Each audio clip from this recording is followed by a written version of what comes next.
How are you today? Haha. One of the most commonly asked questions.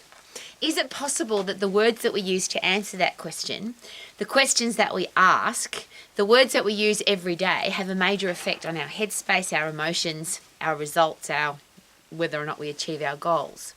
And it's been suggested by the behavioural scientists, by the psychologists and psychiatrists, the people that study the brain, is that we get to choose our thoughts control our actions control our results. That just makes sense, doesn't it? So are we carefully choosing the words that we use? So I'm outside today, and it's been really interesting because it's not sunny today, and most people say it's cloudy, it's overcast. The weather report would say mostly cloudy or partly cloudy. But we don't say partly sunny, do we? We say partly cloudy. And then again today, how are you today? Oh, not too bad, but look at the weather, it's not a very nice day. Well, I call this a platinum day.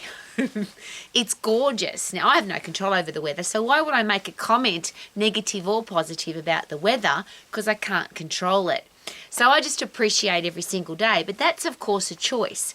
The words that you use, when somebody says, how are you? And you say, not too bad, wish it was Friday, you get to choose those words. Not too bad means bad, but not too bad. And wishing it was another day means that you are wasting today. What about today? It's an amazing day. So what are we doing every single day to either change our headspace or to focus on positivity or to think as an optimistic, positive, solution-finding person rather than a negative, pessimistic, everything's a problem person? And of course, that's a choice. Isn't that exciting? So what is your reputation? And I love this because I have this, people don't even ask me how I am anymore. People say to me, Rowie, I know you're awesome, or I know you're amazing, or I already know that you're having a great day. I don't need to ask. And I love that reputation because it means that people know that if you say to me, I'm cold, well, I'm going to say, isn't that awesome? It's going to, your metabolism's fast today. I'm really hot. Isn't that awesome that you live somewhere where the weather's nice and warm? Because there's plenty of people in freezing cold places that would love it to be warm. There's so much traffic. Isn't that fantastic? Because if there's cars on the road, it means that the world's moving and there's business happening and people are going places. Imagine if you came outside you looked at the major roads of a major city and there was no cars on the roads in the middle of a normal working week or a working day. You'd say, what's wrong? What's going on? Versus, isn't it just a normal day? Isn't it fantastic that there's cars on the road?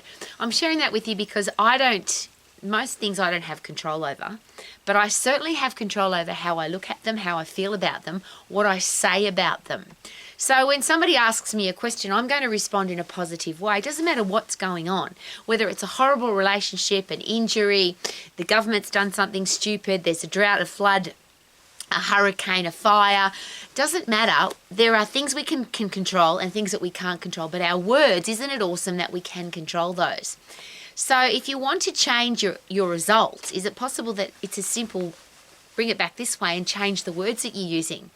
Because whatever I tell my brain is what my brain's going to find. And that's how the Google search engine and now how AI was developed. The whole World Wide Web and the robots that now search it really fast, all they're doing is finding everything that's there. You ask it to tell you something and it goes and searches for everything that's in the World Wide Web available to that robot or to AI or to Google. And that information is fed back to you. So, but we only get what we ask for. So if I tell my brain, I'm sick, I'm tired, I'm fat, I'm having a terrible day, your own brain, all the files in your brain that contain all of those words will say, yes, you are tired, and yes, you are fat, and yes, you've got no energy, and yes, your life's really crappy, and here's all the reasons why, because you've asked your brain to tell you. So if I type in a different word, I'm healthy, I'm happy, I'm having a great day, I love my life, your brain will then feed back from your subconscious brain into your conscious brain all of the answers that you're looking for, which is, yes, you are happy, and isn't it awesome that you live in a great country, and isn't it great that you are overweight because it means you've got a stack of food to eat, and isn't it fantastic you've just found out that person's a lying, cheating, horrible person, because now you know. And that's what I'm constantly doing, and it's a conscious effort. When something's negative in my own brain, I turn it into a positive. If I think negative thoughts, and I'm a human being, of course I have negative thoughts, but I'm very conscious of those thoughts. And when I think them to myself, When I say something to myself that's negative, I immediately go, how can I turn that into a positive? And of course, when I talk to other people, and that's what my reputation is, that I change everything into a positive. Now, there's a reason for that, and I love that I've got the choice to do that, because my dogs, and I'm out here in my doggy playground, they don't get to do that. They run completely on instinct. But as humans, we don't have to. We get to change our thoughts, we get to change our brain space. It's called neuroplasticity. Even if you're a negative, nasty, crappy, horrible person, you can stop being that person if you want to be. And it starts with the words that you use. So would it be a really good idea to consciously, when you say something negative, suck it back in, literally if you say something negative to somebody else, say, hey, I'm going to rephrase what I just said, because what I just said was negative and I want to turn it into a positive. Or ask a different question. How often do you come in contact with people? This is going to sound like a silly question.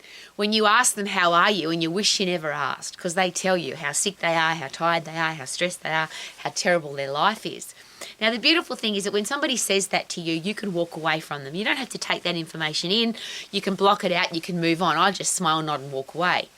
But that poor person has to live in that headspace. They're the ones using the words negative, nasty, horrible, terrible, sick, tired, don't have any energy, my life's terrible, which is now getting fed into their subconscious brain, and their subconscious brain says, yes, you are fat, sick, weak, tired, miserable and terrible, and here's all the reasons why. And is it possible that that's why we have so many depressed people, so many anxious people, so many unhappy people, so many people who don't like their life? And I just think that's a horrible way to live. What do you reckon? I choose to live as a positive, happy person, and even when horrible stuff happens, I look for a way to turn it into a positive. Now, I'll go a little bit further with that. If you're a parent, if you're a teacher, if you're a coach, if you're a boss or a leader, don't we have the responsibility to do that? And I always use this example. The highest paid people in the world, the highest paid CEOs, bosses, leaders, are the ones who remain calm under pressure. They don't look at the negative, they look at the solution, finding optimistic way of changing something for the better. That's why people get paid a lot of money. Have you ever been in a situation that's been stressful or terrible, but somebody's had a great sense of humour? I love that, when somebody makes everybody laugh, because here's the thing, if you're stressed, panic is never part of the solution. When your brain is under stress, you're not thinking clearly. If you're laughing, you now clear the headspace, you have positive neurotransmitters in your brain, and you can now make better decisions. So surely as a boss, as a leader, as a parent, and I don't have kids, so I've got to be very careful when I ask this question, but if we want our kids to be positive, optimistic, solution-finding adults, as an adult, as a parent, as a teacher, as a leader, do we not have to be that person? I feel I have that responsibility. And I love having that reputation. I've got that reputation with the kids in my life. And I have a lot of children in my life because we have a martial arts school where our youngest martial artist is 4. So lots and lots and lots of kids who are very, very little. I've invested most of my life into other people's children. So I go to schools, primary schools, high schools, athletic clubs. I'm spending a lot of time with other people's children, and I love that they know me as the positive, happy lady. She's the happy lady who always looks for the solutions, always is optimistic, always is excited about life. Now, I have a lot of people who criticise me for that too, by the way. Happy, happy, rah, rah, you can't be happy all the time. And isn't that what I just said then, you can't be happy all the time? Isn't that a choice? And if I say that to my own brain, you can't be happy, what hope have I got? That's why I hate that word can't. Can't means I've cut off every opportunity to make it happen. I can't, which means I'm right, which means it will never happen. But if I say to my own subconscious brain, how can I? Isn't it possible that my brain will now search for solutions for me? So this is just a simple solution to, I think, the world's major challenges. Just change the way you speak, change the words that you use. Before stuff comes out your mouth, would it be a really good idea to think about what you're about to say?